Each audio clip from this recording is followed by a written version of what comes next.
Tem que ter, até porque é evidente que a sociedade,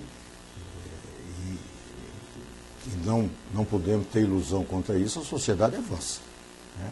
E a crise é um pouco aquilo que a gente fala quando quer amadurecer fruto, carbureto, né? A crise provoca isso, né? Ela desperta muito mais o espírito crítico, até porque muda as questões da sobrevivência e isso atrai a necessidade de pensar o novo, de saber o que estão apresentando, pelo menos quebra a inércia do que estava estabelecido. Então, se você não vier com clareza do que é que você vai fazer, qual a sua intervenção, qual o seu projeto, isso é perigoso, né? Até porque a sociedade está exigindo isso. Eu tenho a impressão de que isso esse fato de precisarmos construir é o desafio maior, né? Claro que as forças políticas que vão compor esse bloco democrático e reformista, como o partido está chamando, um bloco oposicionista, nós do PPS precisamos cuidar de levar o que nós pensamos, qual a nossa proposta, não imaginando que será ela a proposta dessa frente. Mas quem levar algo mais consistente tem mais chance de ver valer, até porque a perplexidade é geral. Isso não está presente em nenhuma força política, a clareza do que fazer. Não tenha dúvida de que nem os tucanos, nem mesmo o que Serra representa dentro dos tucanos, a sua ala mais à esquerda, e nem o DEM. Até porque o DEM, no caso aí, tem uma componente muito grande daquilo que era feito e feito pelo governo Lula. Tanto é que o DEM, apesar de ser a mais aguerrida oposição a Lula, era do ponto de vista de uma oposição à la UDN. Porque do ponto de vista econômico, ao contrário.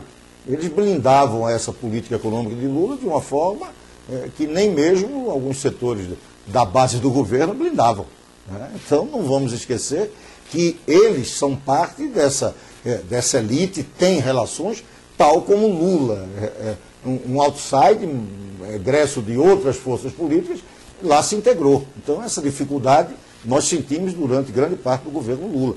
Era uma oposição com dificuldade, daí a dizer, cadê a oposição? Sim, a oposição ficou apenas num aspecto, porque no outro imaginavam-se atendidos numa política que era sua, que tinha vindo do governo anterior. Isso tinha também em alguns setores do próprio PSDB. É necessário entender que agora é sentar e começar a discutir aquilo que é conjuntural, a crise, como enfrentá-la, e também um projeto de saída da crise. Até porque não é só enfrentar isso. É evidente que todos até podem sentar, por exemplo, no G20 e todos serem brancos e de olhos azuis, até Lula, né? Vai ter uma saída deles. Agora, o que é que vamos fazer depois? Será que serão todos brancos de olhos azuis? E olha, não tem nenhum sentido racista. Eu estou aqui querendo fazer uma ironia com o racismo do presidente, né? Então, as forças políticas vão se dividir. Agora, na crise, pode até ter governança mundial da globalização. Mas depois, evidentemente, que vai ter posicionamentos políticos pelas contradições que a sociedade tem. Como é que a esquerda vai se posicionar nisso? Nós, então, precisamos também pensar a saída.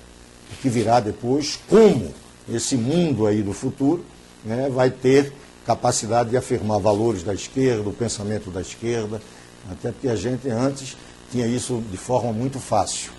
E por isso que você vê ainda alguns setores de esquerda que ficam presos ao passado, que lá era fácil, né? Você tinha um mundo bipolar, aí você sabia qual era o seu campo. Agora você precisa ter muita compreensão, você precisa estudar, até para que você tenha capacidade de praticar. É a velha praxis, você vai ter que saber conhecer para poder apontar caminhos. E é esse o nosso desafio. E vocês da Alternativa Brasil, e não só aqueles que fazem, mas os que participam, a sociedade brasileira, precisamos trazer cada vez maior número de pessoas que possam contribuir, até para ajudar a todos nós nessa formulação de um programa que apresente um Brasil do futuro melhor.